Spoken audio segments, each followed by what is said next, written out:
Hello. Thank you for coming. My name is Gabriela Rangel. Merci de nous avoir rejoints. Je suis Gabriela Rangel. Je suis accompagnée de Amanda de la Garza et Thiago Nogueira. Je vais présenter rapidement leur trajectoire. Je vais commencer par vous, Amanda, une curatrice mexicaine, historienne, présentée directrice adjointe du musée Sofía de Arena à Madrid. Elle était auparavant à la tête des arts visuels à Monam et directrice des travaux au Museo Aniversario au Mexique, le plus grand musée au Mexique et en Amérique latine. Elle a une licence en sociologie, master en socio-anthropologie. Et de 2012 à 2018, elle était conservatrice à MOAC en menant des projets en Colombie, Argentine, au Chili, en Espagne et aux États-Unis. Elle a gagné une récompense en tant que conservatrice, curatrice émergente. Et je me tourne vers vous, Thiago. Il est à la tête de la photographie contemporaine au Moody Institute, collection très importante, vous le savez.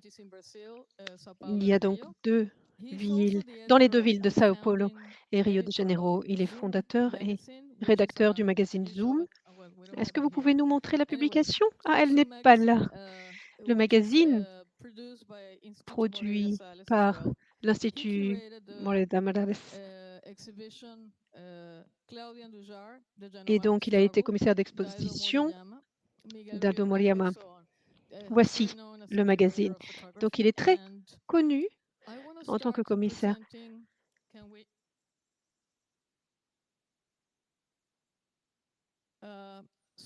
Donc, commençons par la présentation de ces produits et notamment donc l'invisibilité. Tout d'abord, bien sûr, merci Paris Photo pour cette invitation. Je me suis lancée dans la présentation et donc merci à Elena Navarro qui a été curatrice de la section Oasis.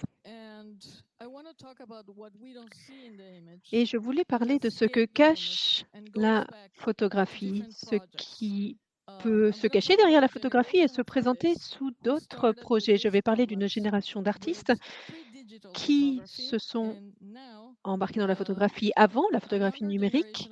Et nous avons une jeune génération de curateurs, de chercheurs qui aujourd'hui travaillent sur différentes dimensions, qui ne se limitent pas à la photographie, mais ils communiquent de différentes façons.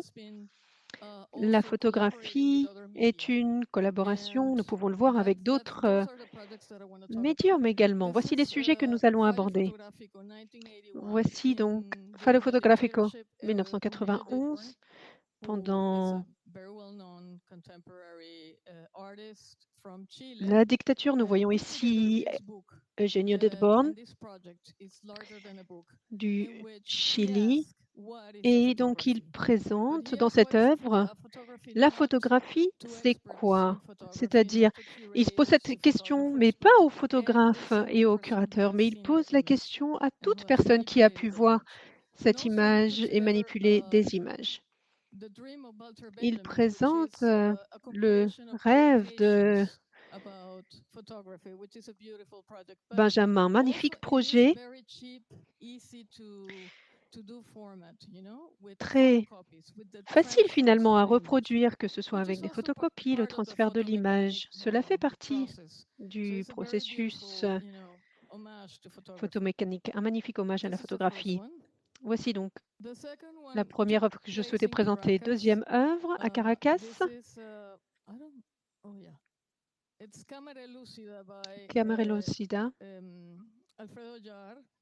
une œuvre de Alfredo Jarre.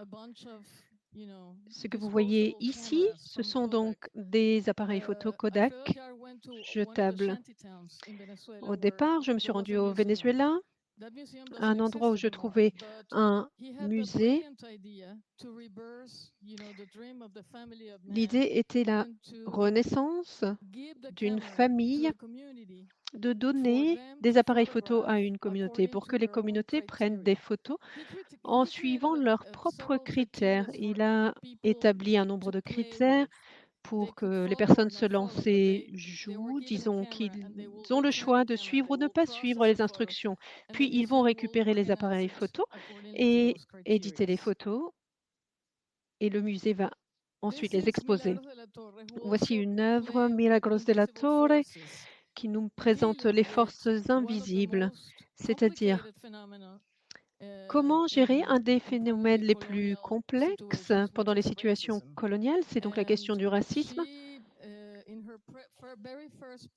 Et donc, c'est son tout premier projet qui s'appelle Barro el Sol Negro de 1991 à 1993. Elle a trouvé les photographes des rues et s'est rendu compte qu'ils appliquent du mercurochrome. Vous savez, ce produit rouge qui est appliqué sur les petites blessures. Et donc, ce produit chimique peut créer une peau blanche pour les personnes photographiées sur la place publique par les photographes des rues. Donc, au sujet de l'œuvre qui a trait au racisme.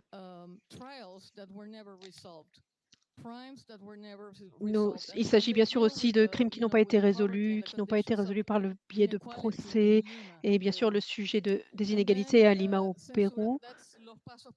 Donc ce que vous voyez ici, c'est Los Pasos Perdidos, le projet datant de 1996, l'image très mystérieuse. Et troisième œuvre, Censurados. Et il nous manque un chiffre, œuvre de 2001. Une œuvre donc en lien avec Archivo de Indias en Espagne, des œuvres qui ont fait l'objet de censure pendant l'époque coloniale pour différentes raisons.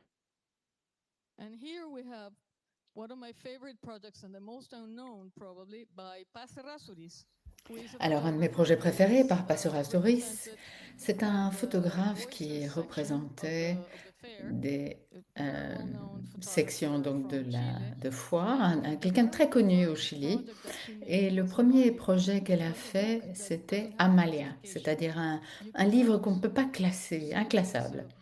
On ne peut pas dire que c'est un livre pour enfants ou pour adultes ou une fiction. C'est vraiment un projet très complexe dans lequel elle a projeté les craintes de quelqu'un qui est acculé par le régime dictatorial et elle traite donc des situations de la vie de tous les jours avec une poule. Et ce livre lui a permis de décider qu'elle n'allait pas être enseignante, mais photographe. Ça, c'est Amalia.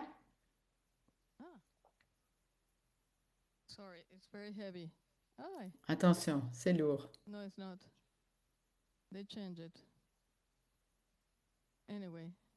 Bon, bref. Bon, je vais donner la parole à Amanda de la Garcia, qui va donc nous parler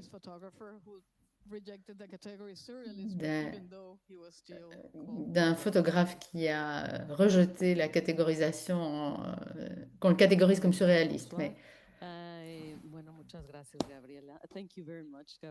merci beaucoup, Gabriela. Je suis ravie d'être ici. Thiago, merci à Elena de m'avoir invitée à Paris Photo. En ce qui concerne cette provocation qui fait partie du titre de cette présentation, ce que cache la photographie, je réfléchissais à la façon dont on pouvait réfléchir à ce qui s'est passé au Mexique en termes de modernistes. Alors il y a une image très très connue, La Buena Fama Durmiendo, la femme endormie. La bonne femme endormie, c'est un photographe mexicain très connu. Cette image est très iconique parce que elle est le symbole du surréalisme mexicain. Malgré ce que Gabriel a dit, il ne se considérait pas comme un surréaliste. Il voulait simplement faire le portrait de la réalité mexicaine. Ce qui est intéressant chez lui, c'est que pour la première fois, il y avait des images imprimées de cela. Ce qui se passe avec ces photos, c'est que non seulement il y a différentes poses du modèle, mais elle joue également avec l'appareil photo. Cet modèle était modèle pour d'autres artistes également, et ça m'a bien fait réfléchir à la notion de l'invisibilité dans la photographie, mais pas seulement ça, pas seulement de façon formelle, mais quand le sujet qui est décrit est là, et on en a parlé en anthropologie de la photographie depuis longtemps, mais cette question de l'identité devient très pressante et importante. La question de la performativité du sujet, ce qui comprend la relation entre le photographe et le modèle. En ce sens, quand on voit cette photographe, ces autres photos qui sont moins connues, où le modèle joue un rôle différent que cette femme qui est dépeinte en train de dormir. Donc on peut passer à la photo suivante. Alors je voudrais faire le lien entre cela et entre lui et un autre photographe, Maya Godet, qui a travaillé pendant très longtemps et qui a fait de nombreuses séries. La photo précédente date de 1938 et ici c'est la Plaza de la Soledad, la place de la solitude. C'est un quartier de Mexico City. Il s'agit d'un quartier de travailleurs du sexe. Et elle a fait un très long essai photographique avec ces femmes de cette communauté et elle y dépeint des moments très intimes de leur vie. Et ça a fait l'objet d'un livre. Et Maya a fait un film très très intéressant, un documentaire avec ces travailleurs du sexe, travailleuses du sexe. Il y a des interviews également dans le livre. Donc, je me demandais dans ce cas-là, quelle serait la relation entre cette communauté qui a été historiquement, qui dépeint donc un monde peu connu, un monde auquel on n'a pas accès. Et elle construit certains ponts, mais aujourd'hui on peut réfléchir à d'autres interprétations de ces images. On peut se concentrer davantage, ou on peut se poser la question, comment fonctionne la performativité entre les sujets qui sont dans une situation précaire, marginalisée de la société, économiquement, en termes de genre également, en termes de violence également liée à par rapport à leur genre, et comment cela peut évoquer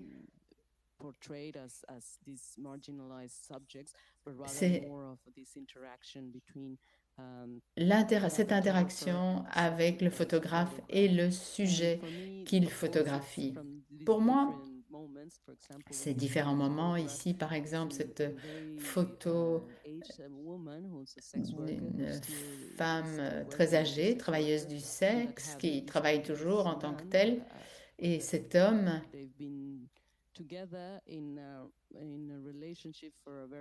ils sont en relation depuis très longtemps et on voit un moment très intime entre les deux sujets, mais c'est une image très complexe parce que c'est également un client, mais ils sont ensemble dans cette relation depuis 4 ans. D'autres moments ici, première communion, donc la fête de la fille de l'une des travailleuses du sexe, et différentes scènes, ici avec un enfant, et ici une autre photo dans un contexte très différent. Il s'agit d'une actrice et chanteuse mexicaine qui est l'une des premières femmes transgenres qui est devenue publique et qui est très active politiquement. Elle a une relation très forte avec le monde du cabaret, également de programmes télé, et en même temps une relation très proche avec l'art contemporain, le monde artistique de façon générale. Aujourd'hui, elle est reconnue en tant qu'artiste de plus en plus et surtout grâce à ses archives. Certaines de ces images sont des collaborations entre d'autres actrices, d'autres photographes, Adolfo Patiño ou Andrade, qui ont fait des portraits d'elle. Alors cette archive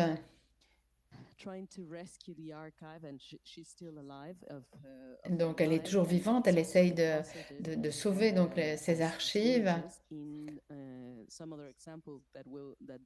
Ça c'est d'autres exemples que Thiago va mentionner. Archivo de la Memoria Trans, archive de la mémoire trans.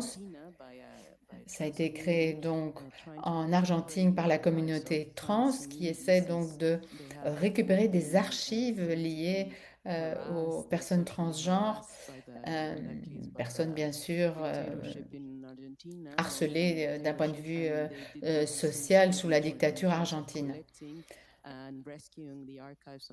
Et ils essaient donc de récupérer toutes ces archives. Et cette initiative s'est étendue dans toute l'Amérique latine. Dans ce cas, l'archive de Terry Holiday. Donc, en ce sens, l'idée de la performativité de l'image, ici, on voit donc qu'elle prend le pouvoir sur sa propre archive, comment l'archive devient un outil non seulement d'empouvoirment, mais de performativité et de la manière dont, en tant que femme trans, elle souhaite être dépeinte. Et cette archive rappelle d'une certaine façon sa mémoire, son travail et son œuvre artistique. D'autres images ici qui font partie du travail qu'elle fait. Et ça, c'est une autre photo qu'elle a fait en collaboration avec Yolanda Andrade, qui a fait donc ce documentaire sur sa vie. On voit donc toutes ces performances, différents moments de sa vie. Et ça inclut toute une construction narrative dans ce livre. L'idée, c'est d'évoquer un récit de sa vie, de la vie qu'elle a choisi d'avoir et toutes ces connexions entre elle et le monde artistique. D'une certaine façon, c'est un concept clé qui nous permet de lire la photographie différemment et comprendre le monde des archives à bien des égards. Donc les archives, c'est un patrimoine, mais c'est un travail artistique en soi. Donc je vais m'arrêter là afin qu'on puisse poursuivre la discussion. Merci. Bonsoir. Je vais vous présenter.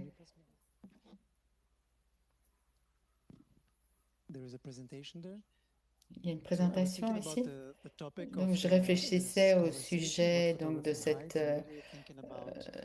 conversation, ce que cache la photographie, et je pense à des artistes qui ont créé des stratégies pour exposer des choses qui étaient invisibles pour différentes raisons sociales, politiques, ou pour des raisons thématiques également, ou documentaires. J'ai amené certaines images d'artistes qui traitent de l'identité et des artistes brésiliens qui réfléchissent sur l'identité féminine au cours de la dictature au Brésil, qui a démarré en 64 et a duré jusqu'en 85. Donc j'essayais de voir des artistes,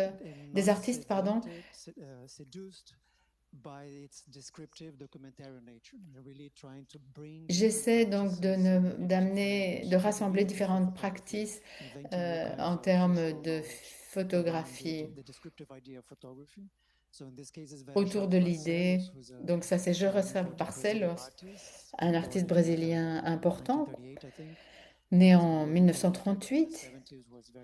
En 70, c'était quelqu'un de très important qui faisait donc ses propres reproductions de ses œuvres, en particulier dans le contexte de la dictature où tous les artistes étaient poursuivis, persécutés. Donc l'idée était de nier l'identité de ces personnes qui étaient emprisonnées. Donc elle réimprimait ses propres photographies avec un amplificateur. Ici, par exemple, Gressa Safacho, qui est une grande artiste brésilienne qui parle de la représentation des femmes en tant que caractère et identité dans la publicité, dans la vie sociale, dans énormément de connexions avec la persécution, la dictature, tout ce qui se passait au Brésil à l'époque, le corps. Et l'idée, c'était de parler d'une autre façon de l'auto-identité. Claudiane Dujar, qui est présente, qui dans la section Voice. C'est également une stratégie de mise en lumière de ce qui était caché et qui envisage également comment représenter l'identité d'une femme. Ici, elle photographie un modèle qui ne trouvait pas de travail dans les années 70. Elle l'a photographié, mais elle n'aimait pas les photos directes. Donc, elle a refotographié avec un filtre spécifique sa première photo. Donc, elle a traité et retraité ces photos de façon à mettre en lumière son expression. Dans ce cas, autre artiste mexicain très important qui envisage les féminicides, la disparition ou les meurtres de femmes. Donc ce sont des photos de posters qui étaient dans les rues de Mexico, donc des femmes qui avaient disparu. Donc ce sont des posters, des affiches qu'on pouvait trouver dans la rue. Et elle voulait donc attirer l'attention sur cette violence vis-à-vis de ces femmes dans leur existence même.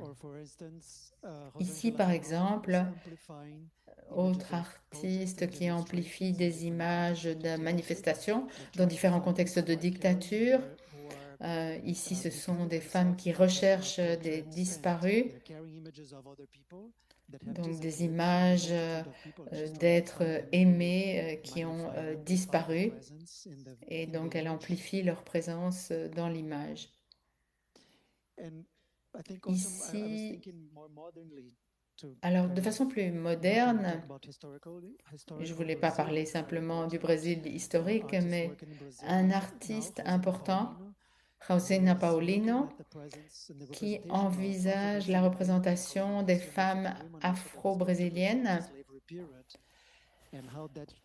et comment et les liens avec la période de l'esclavage et comment cela est lié à l'utopie moderniste, comment cette représentation et cette utopie et cette vision utopique du Brésil, donc le métissage qui fait partie donc de cette tradition moderniste, en quoi c'était un échec complet.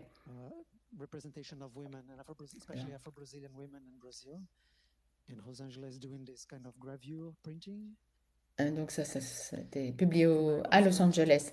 Alors je voulais également vous parler du travail de Val Souza, qui est un performeur contemporain qui représente également les femmes africaines brésiliennes dans l'histoire. Il a fait un panneau de 1000 photos et elle fait le lien entre différents contextes coloniaux avec son propre autoportrait et qui permet de comprendre les relations qui sont impliquées dans l'image et si ces images coloniales peuvent être considérées comme des images violentes. Vous pouvez voir dans ces images les femmes qui sont présentes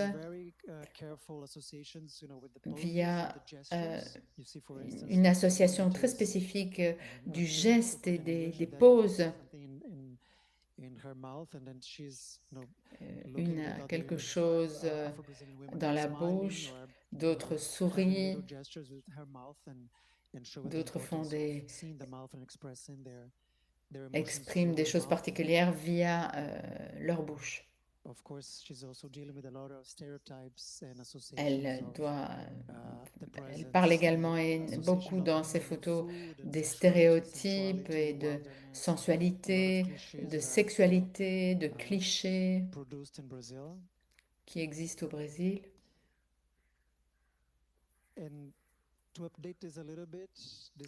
Alors, ceci est un travail d'un artiste très jeune, Marara Ficao, qui revisite les archives de l'histoire coloniale brésilienne, mais en essayant d'apporter de nouvelles images grâce à l'IA, ce qui change la manière dont ces cartes de visite et ces images ont été utilisées et réutilisées et en essayant de faire revivre cette réalité, en créant un nouveau vocabulaire pour comprendre ces images et pouvoir parler donc du passé de façon très intéressante.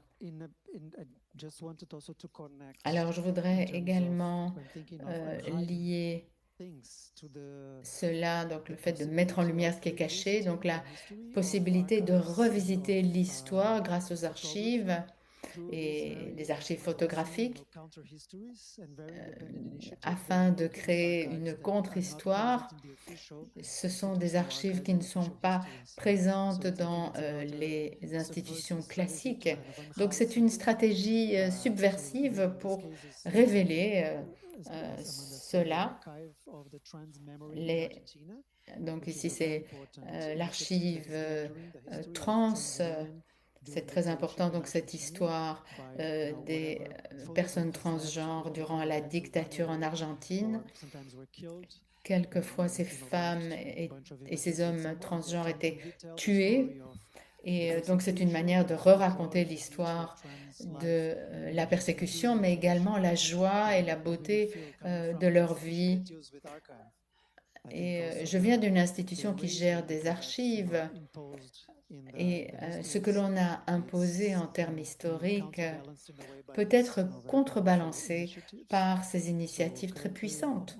Aujourd'hui, je travaille avec dans le cadre d'une autre initiative. C'est un projet sur lequel j'ai travaillé dans le musée, mais dans un magazine également, une nouvelle exposition que je suis en train de préparer. C'est une archive de personnes indigènes en Amazonie qui ont été contactées en 1969 par une société indigène et en quelques années, ils sont passés d'une société très chamanique, très complexe, vers une société évangélisée. Et entre les deux, la photo a été introduite pour... Ces matériaux ont été perdus, certaines personnes ont gardé certaines images et aujourd'hui, on va dans les familles pour essayer de créer un nouveau récit de leur existence, qui n'est pas l'histoire qui est présentée par les institutions classiques, des histoires de gens du voyage. Et nous essayons de trouver une autre manière de raconter cette histoire via leur propre voix et leurs propres images. Voilà, je voulais simplement vous donner une idée de la manière dont je travaille. Merci pour ces présentations. Nous entendons finalement un chevauchement dans les idées présentées, c'est-à-dire que se passe-t-il après la photographie? C'est la question que je vais vous poser. Comment gérer les questions d'identité, de féminisme, de droits LGBT, de droits humains? Ces questions, nous savons, qui doivent ressortir par le biais des photographies. Le photographe, l'artiste, doit non seulement produire l'image, parce que, par exemple, vous avez décrit les archives de l'Instituto Moreira Salles, les archives qui sont présentées donc bien sûr des communautés autochtones originelles. Comment en parler? Comment créer une image qui ne sera pas offensive, qui ne donnera pas l'impression d'exclure certains sujets que vous ne regardez pas par votre prisme ou par un certain prisme? Comment gérer ces sujets aujourd'hui, que ces images ne soient pas excluantes ou... Amanda nous a parlé de l'aspect de performativité. Comment relier tous ces aspects? Merci pour cette question. Nous y réfléchissons constamment, puisque effectivement l'IMS, nous avons 3 millions d'images, donc nous avons toute l'histoire du Brésil depuis l'invention de la photographie au Brésil. Et ce qui fait partie de cette histoire, bien sûr, l'image, les images coloniales, les images du 19e siècle qui ont été produites au Brésil, au sujet du Brésil, ont produites par des artistes brésiliens, mais aussi des étrangers qui sont venus sur place. Et nous y réfléchissons beaucoup. Comment traiter ces archives? Nous nous sommes rendus compte que cette histoire, telle qu'elle est présentée, exclut effectivement beaucoup de populations, de personnes. Donc, elle ne rend pas du tout justice à la diversité, la complexité de cette compréhension que nous avons maintenant de qui nous sommes-nous en tant que pays, en tant que nation. Donc, il n'y a pas encore de réponse. Pour tout vous dire, nous discutons de différentes stratégies. Une approche serait effectivement de créer de nouvelles archives qui ne sont pas des archives institutionnelles, mais venant d'initiatives indépendantes. Et nous pourrions alors, de par notre expérience, nous avons cette connaissance de la gestion des archives, nous pourrions produire, animer des archives qui ne soient pas des archives institutionnelles. Et nous pensons aussi au réexamen de nos archives. C'est une vraie opportunité, une vraie chance de pouvoir réexaminer notre histoire en regardant avec des yeux nouveaux, par le biais de nouveaux paradigmes et de nouvelles voies.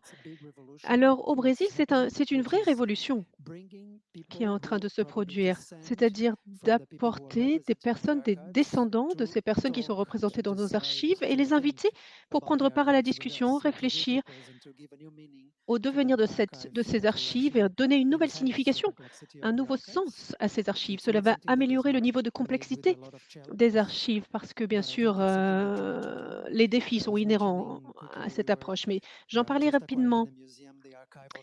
Nous venons de faire l'acquisition de Claudia Dojar. J'ai montré rapidement ses travaux. Je pense que vous la connaissez, Yanomami. Il y a des travaux ici, dans la galerie.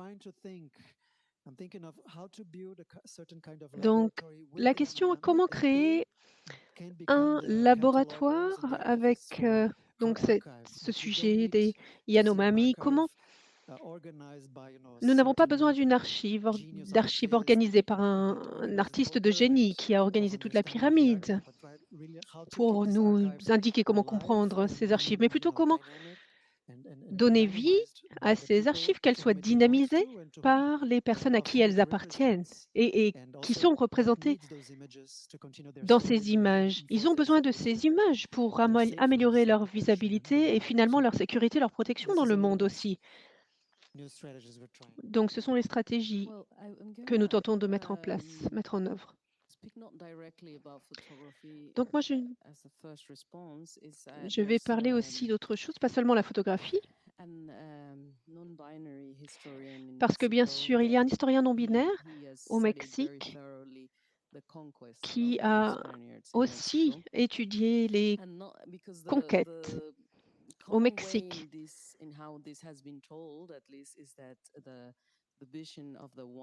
Parce que nous voyons, bien sûr, souvent, ce qui est adopté, c'est la vision des conquérants.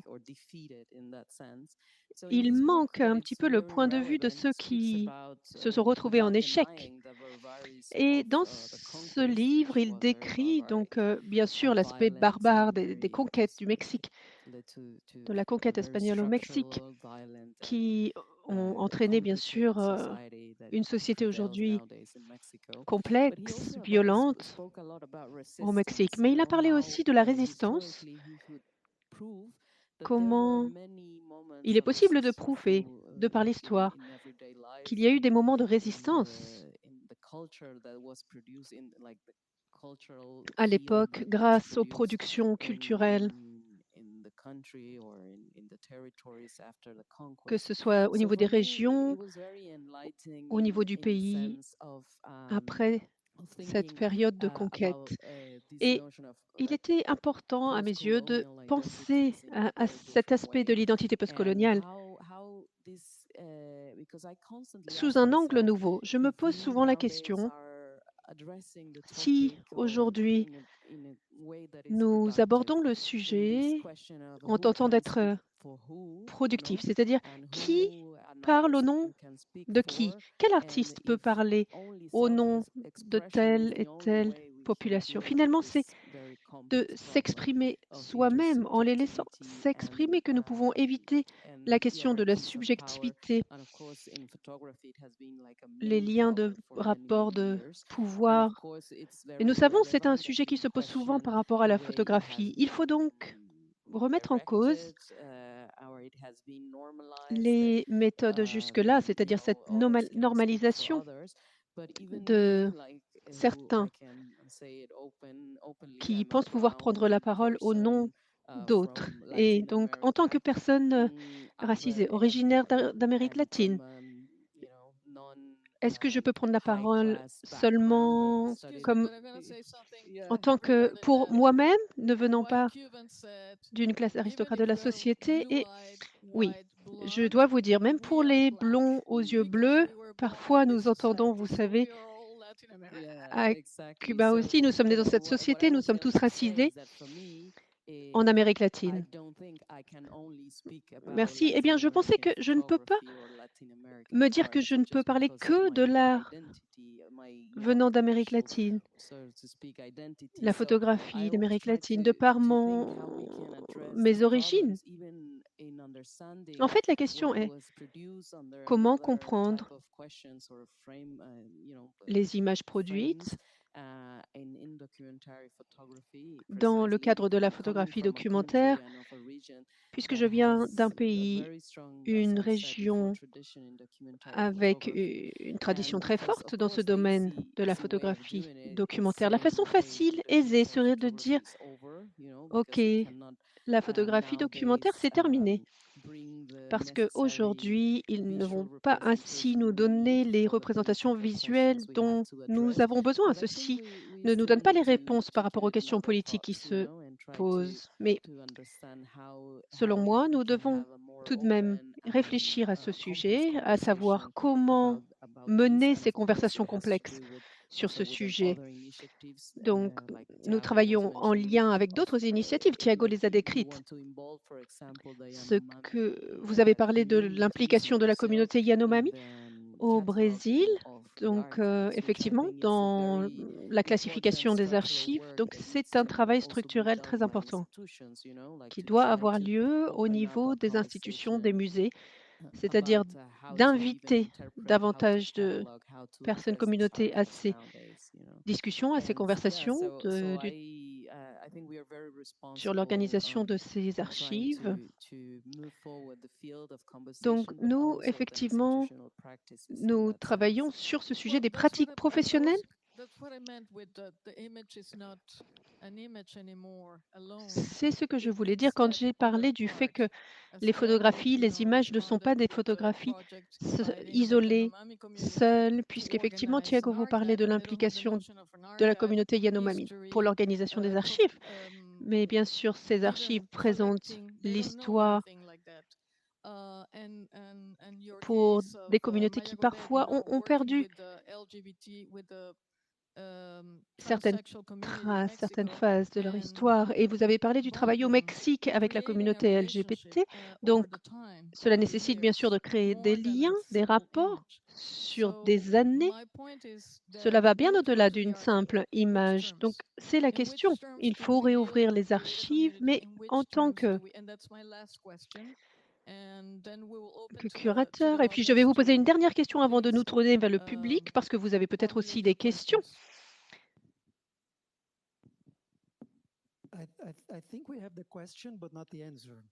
Oui, donc nous avons posé la question, comme vous venez de le dire, mais nous n'avons pas la réponse.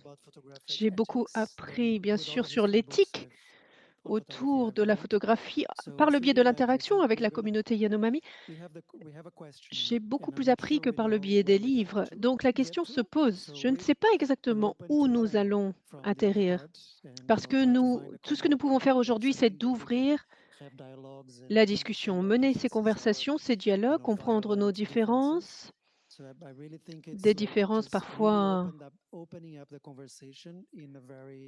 cruciales, très importantes. Et donc d'avoir ces conversations de façon horizontale, honnête, avec cette ouverture d'esprit, c'est-à-dire être prêt à entendre ces convictions qui soient remises en cause, ne pas être borné. Il faut aussi comprendre les structures de pouvoir derrière ces archives. Donc, c'est un vrai défi, bien sûr. Mais si nous voulons donner cette nouvelle dimension à la photographie, en rentrant dans ce nouveau siècle, avec ce nouveau paradigme, il faut se poser ces questions. Et aujourd'hui, il n'y a pas de recette magique. Nous allons aller dans cette direction ou celle-là. Mais déjà, ensemble, nous apprenons à travailler ensemble. Nous ouvrons notre esprit à de nouvelles idées. Et j'allais juste mentionner, oui, nous entendons les critiques envers la photographie documentaire, mais il y a bien sûr des éléments liés au génocide.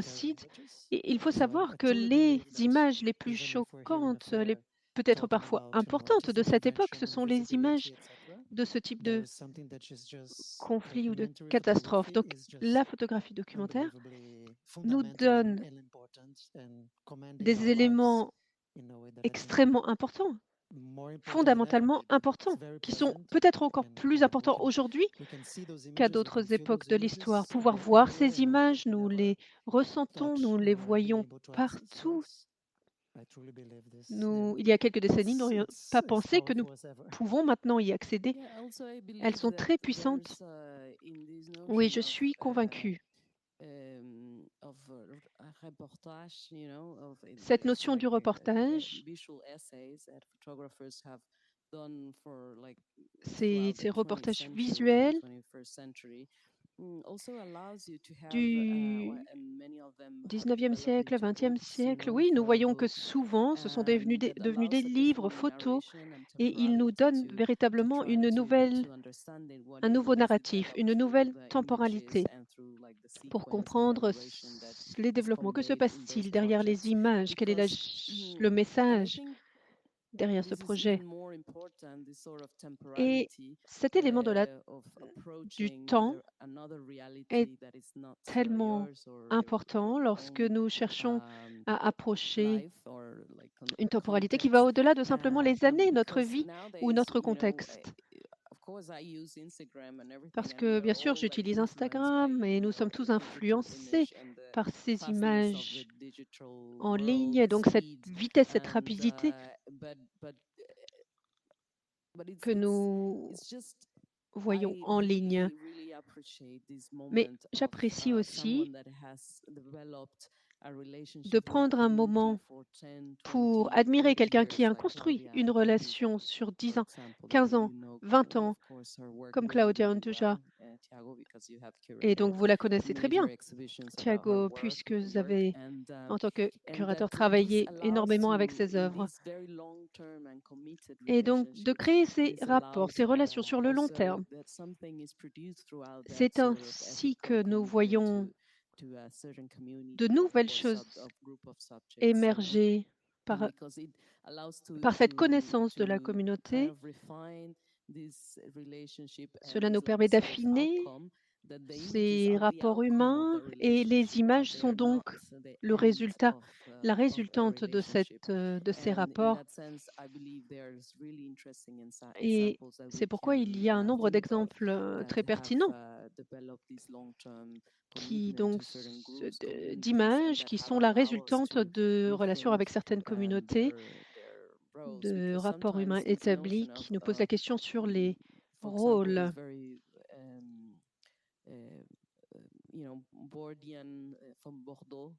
Parce que vous connaissez peut-être les recherches d'un sociologue de Bordeaux qui nous parle de certaines communautés qui auraient une autre compréhension de la beauté, un autre accès à la beauté, des communautés qui vivent dans une grande précarité.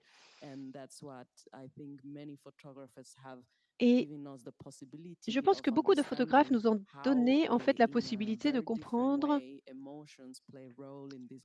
les émotions et à quel point les émotions sont importantes dans ces communautés où il y a aussi ces rapports de pouvoir et de hiérarchie. Et c'est pourquoi, en tant que curateur, c'est notre travail aussi aujourd'hui de mettre en avant cette complexité, les tensions entre les communautés dans le monde. C'est ce que Jean-Luc Godard a appelé le presque en image. C'est quelque chose qui se cache derrière l'image. Il faut compléter l'image avec autre chose. Merci. Je vais donner la parole ici au public.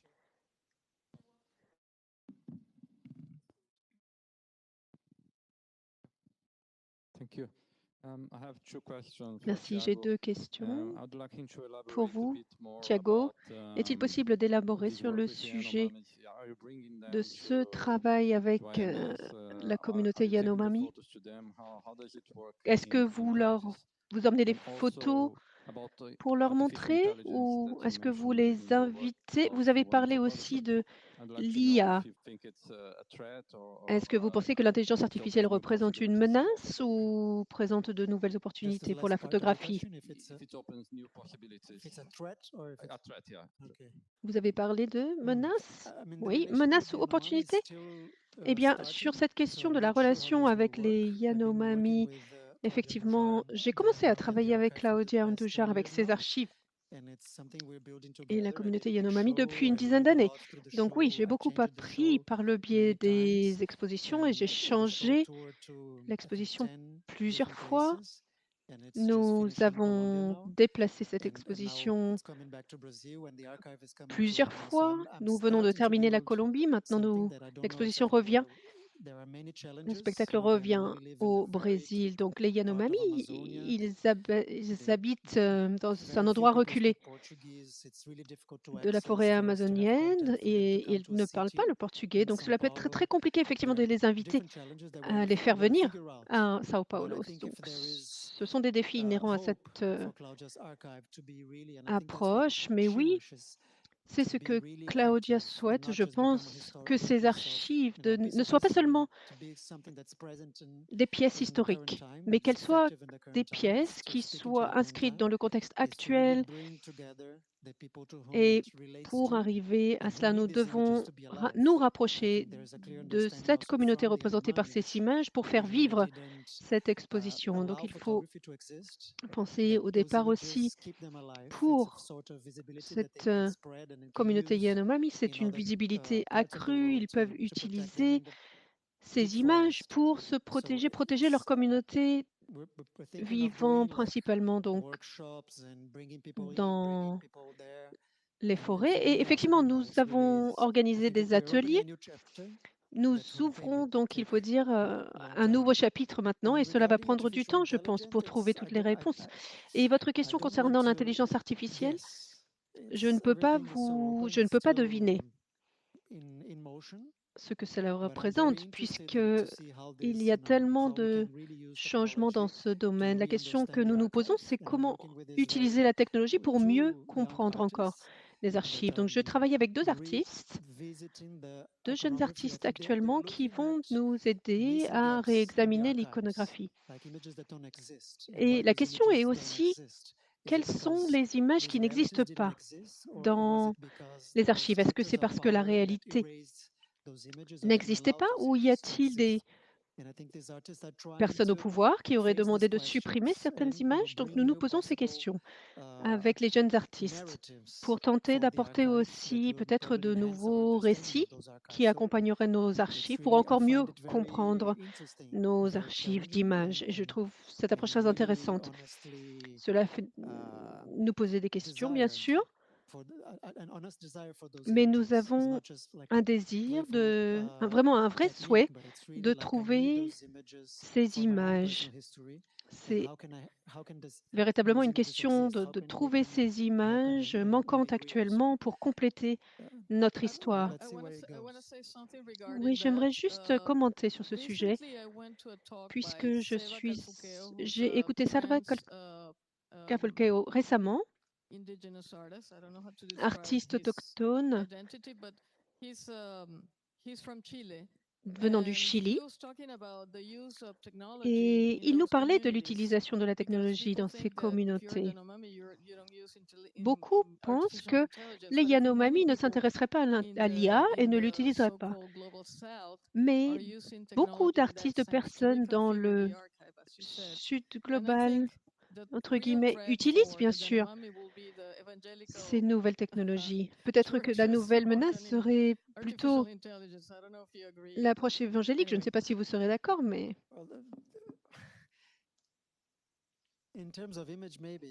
en termes d'image, peut-être. Non, la menace, c'est nous, pour tout vous dire. Nous, en vivant dans les villes, avec cette accumulation d'argent de capital dans les banques européennes, c'est ça la menace. Comme si les vies avaient un lien directement au prix de l'or sur les marchés. Et donc, bien sûr, la destruction des terres, la destruction de la forêt, ils sont tout à fait reliés à ces centres capitalistes en Europe. Et tout est lié, bien sûr, l'IA, les technologies pour lesquelles nous avons besoin d'énergie, tout ce que nous voyons comme modernisation et développement de nos sociétés nous font oublier les communautés que nous cherchons à mettre en avant par le biais de nos archives, entre autres.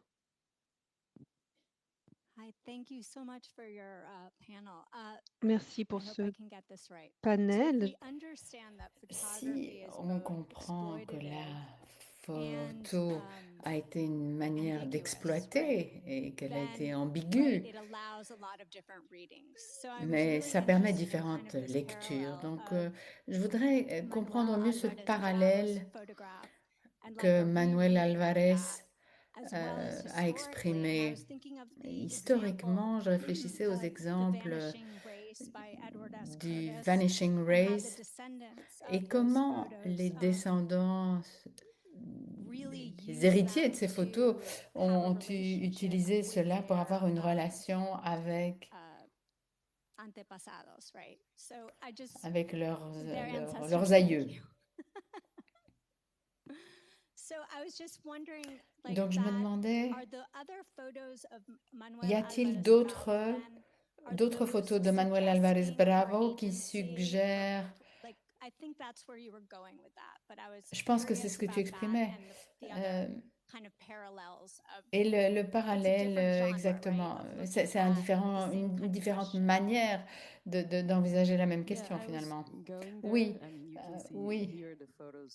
Vous pouvez voir les photos, elles sont en dessous, elles sont un étage en dessous, vous pouvez aller y jeter un œil. Oui, en fait, on voit l'action du modèle. Elle travaille avec une autre personne, elle a un tissu sur elle, elle a une pose particulière. Donc ça, ce sont des photos qui appartiennent aux planches de contact originales. Et il y a un jeu du mouvement du corps. Et c'est vraiment intriguant, intéressant. Parce que vous pouvez critiquer fortement cette photo d'un point de vue féministe. Et je pense que dans différents travaux d'histoire de l'art, on a critiqué cela, puisque c'est une représentation d'une femme à moitié nue avec le regard d'un homme. Elle dort un peu comme la Belle au bois dormant, mais il n'y a pas que ça qui est représenté dans cette image. Ici, on ne connaît pas le nom du modèle, mais si on sait qu'elle est modèle professionnelle, qui avait l'habitude de travailler avec des artistes, etc. Et on ne connaît pas ce n'est pas la seule chose qui s'est produite là. Bien sûr, il y avait un regard masculin. Il a choisi cette image pour être celle qui allait être imprimée, diffusée. Mais on voit dans le travail de Manuel Alvarez Bravo qu'il avait il a abordé différents thèmes, différents objets d'intérêt.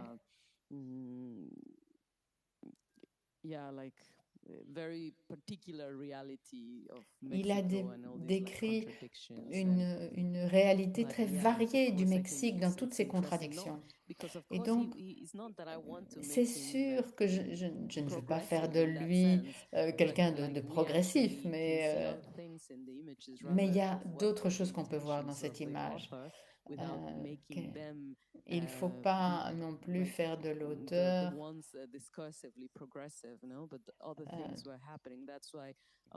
qui sont unilatéralement rétrogrades. C'est important de voir comment dans les archives, et ce travail qui est sur les archives, qui n'est pas un travail archive institutionnel, comme dans les archives trans en Argentine, c'est un outil de résistance et de résistance politique pour de nombreuses communautés. Et tout cela est devenu très central dans la photographie, bien s'ils ont été, même si ça a été considéré pendant longtemps comme un art mineur, sans entrer dans l'idée très romantique que des archives privées, etc. Bon, ça fait des décennies qu'on dit ça, mais ces archives sont devenues un outil politique pour de nombreuses communautés. Ce que vous dites est intéressant en ce qui concerne... elle s'appelle Alicia Sales. Cette femme, on ne savait rien d'elle, mais récemment, le musée d'art moderne à New York a mis une étiquette avec son nom en donnant son nom, sa relation avec la photographe, etc. Et c'est le problème de ce type d'approche, donc entre le sujet, l'objet et les structures de pouvoir. C'est inévitable, mais c'est en train de changer. Il y a d'autres questions? Alors, je vous remercie, mes intervenants. Merci, vous étiez brillants. Merci d'avoir rendu tout cela possible. Merci à Paris Photo.